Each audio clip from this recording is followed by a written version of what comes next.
अस्सलाम वालेकुम। आज का मेरा टॉपिक यूवी विजिबल स्पेक्ट्रोमेट्री या स्पेक्ट्रोस्कोपी है। UV visible spectroscopy earliest physical methods में से एक ऐसा एब्जॉर्प्शन मेथड है जिसमें हम अल्ट्रावायलेट और विजिबल लाइट को यूज़ करते हैं। अल्ट्रावायलेट और विजिबल लाइट जो है उसकी वेवलेंथ रेंज 400 नैनोमीटर से 800 नैनोमीटर्स तक होती है, जिसमें से जो है 400 से 800 तक का पोर्शन विजिबल लाइट का होता है और 200 से 400 तक का जो है वो अल्ट्रावायलेट रेडिएशंस का होता है। अब हम इसके प्रिंसिपल और इसकी इंस्ट्रूमेंटल जो अरेंजमेंट वगैरह है उसके बारे में और फिर बाद में बियर्ड लैम्बार्ट लॉ पढ़ेंगे।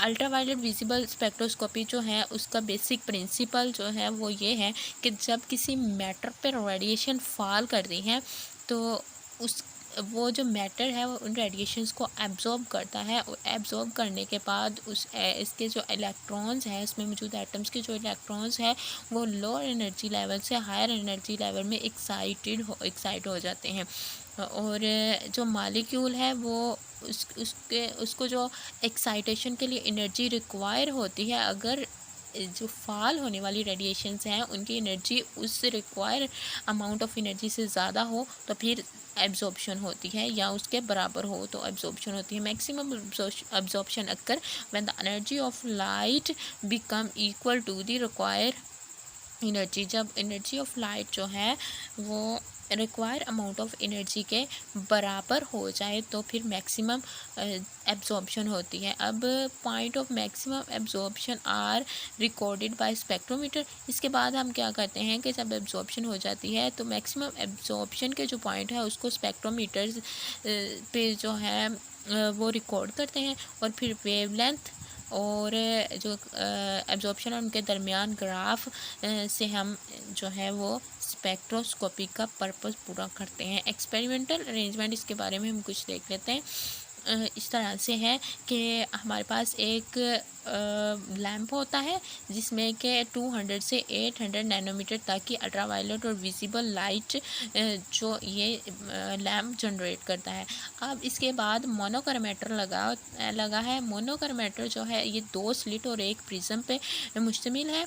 जो फर्स्ट स्लिट है इसका काम ये है कि जो आ रही है लैंप से जो लाइट आ रही है या जो रेडिएशंस आ रही हैं उनको प्रिज्म पे पैरेलली फॉल करवाना है। जब प्रिज्म पे ये रेडिएशंस पैरेलली फॉल हो जाती हैं तो उसके बाद प्रिज्म क्या करता है कि ये इन रेडिएशंस को डिफरेंट कलर्स की रेडिएशंस में अलग-अलग वेवलेंथ की रेडिएशंस में जो है वो स्प्लिट अप कर देता है। सेकंड स्लिट जो है उसका काम सिर्फ एक ही कलर की लाइट को जो है वो आगे गुजरने देना है, एक ही वेवलेंथ की लाइट को आगे गुजरने देना है।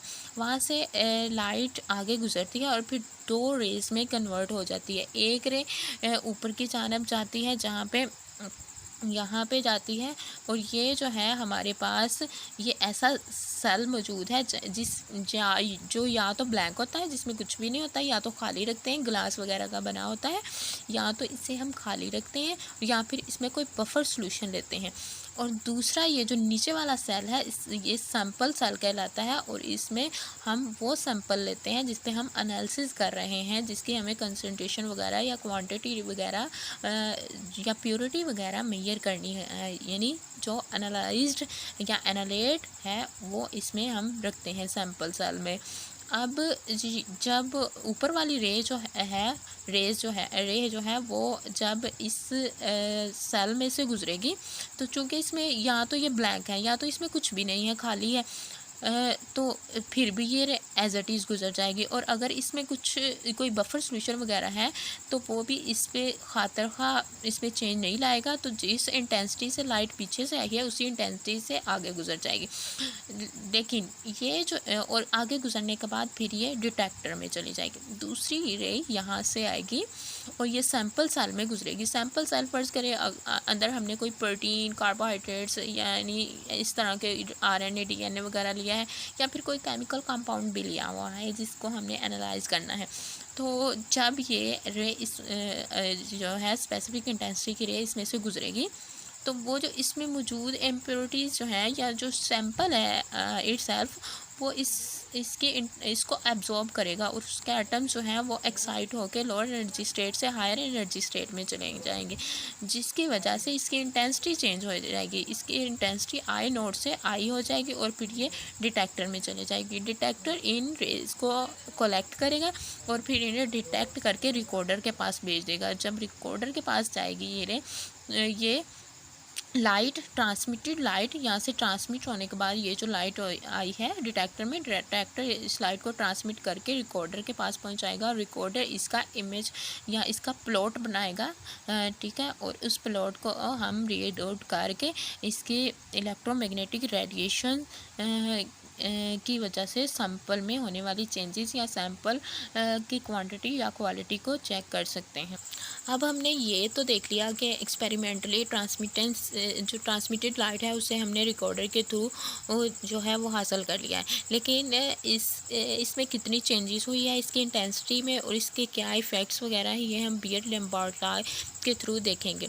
ये इलस्ट्रेट करता है कि the rate of decrease of intensity of the monochromatic beam of light with respect to thickness of the medium is directly proportional to the intensity of light and concentration of absorbing substance in the material in the solution, यानी solution form में जो substance हमारे पास मौजूद है वो light को absorb करता है। और दूसरा ये बीयरड-लैम्बर्ट लॉ हमें बताता है कि जो इंटेंसिटी जब उस सैंपल सेल में से गुजर के जाती है तो असल में उसकी जो लाइट की इंटेंसिटी है वो चेंज हो जाती है। ये जो लाइट की इंटेंसिटी की चेंज है ये डायरेक्टली प्रोपोर्शनल होती है कि ये जो सैंपल सेल की थिकनेस है, ठीक है, पाथ लेंथ भी जिसे हम बोलते हैं, इस पाथ लेंथ के डायरेक्टली प्रोपोर्शनल होती है।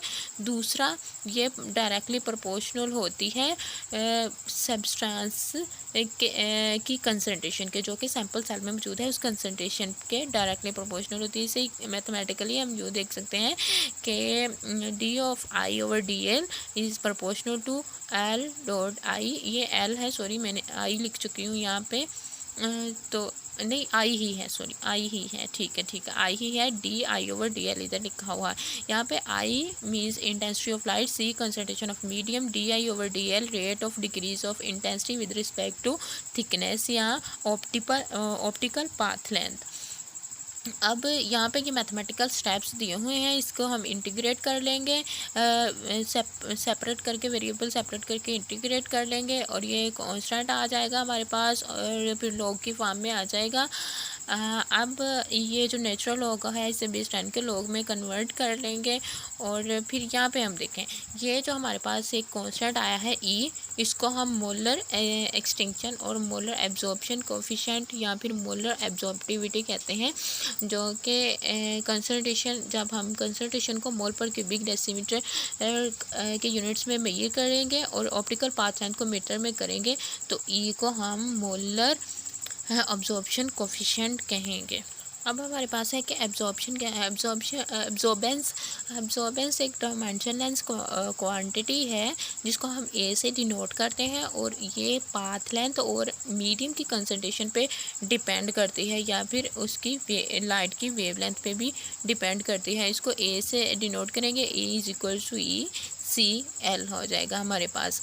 अब हम देखने के लिए कि कितनी लाइट मीडियम में से पास हुई है, कितनी उसने एब्जॉर्ब की है और कितनी ट्रांसमिट होके हमारे पास डिटेक्टर तक पहुंची है। इसके लिए हम एक ग्राफ प्लॉट करेंगे, ट्रांसमिटेंस और ये रहा ग्राफ, ट्रांसमिटेंस और कंसंट्रेशन के दरमियान एक ग्राफ प्लॉट करेंगे और इस कर्व से हम इसकी जो है वो कंसंट्रेशन फाइंड कर सकते हैं। अब ट्रांसमिटेंस को हम एब्जॉर्बेंस में भी कन्वर्ट कर सकते हैं। एब्जॉर्बेंस इक्वल होती है 1/t ट्रांसमिटेंस के, और अगर हम एब्जॉर्बेंस और कंसंट्रेशन के दरमियान एक ग्राफ प्लॉट करें तो ये हमें एक स्ट्रेट लाइन मिलनी चाहिए, यानी स्ट्रेट लाइन मिलती है। अब स्ट्रेट लाइन जो मिलती है अगर तो मीडियम में सही तरह से प्रैक्टिकल एक्सपेरिमेंट परफॉर्म नहीं हुआ तो इसमें ये डेविएट भी कर सकती है, अपने स्ट्रेट बिहेवियर से डेविएट भी कर। अब है हमारे पास एप्लीकेशन ऑफ बियरलैम्बर्ट लॉ। बियरलैम्बर्ट लॉ की एप्लीकेशन हम कहाँ कहाँ कर सकते हैं। हम ई की वैल्यू जो है उसको डिटरमिन कर सकते हैं इस लॉ को यूज़ करते हुए। हम ए यानी एब्जॉर्बेंस और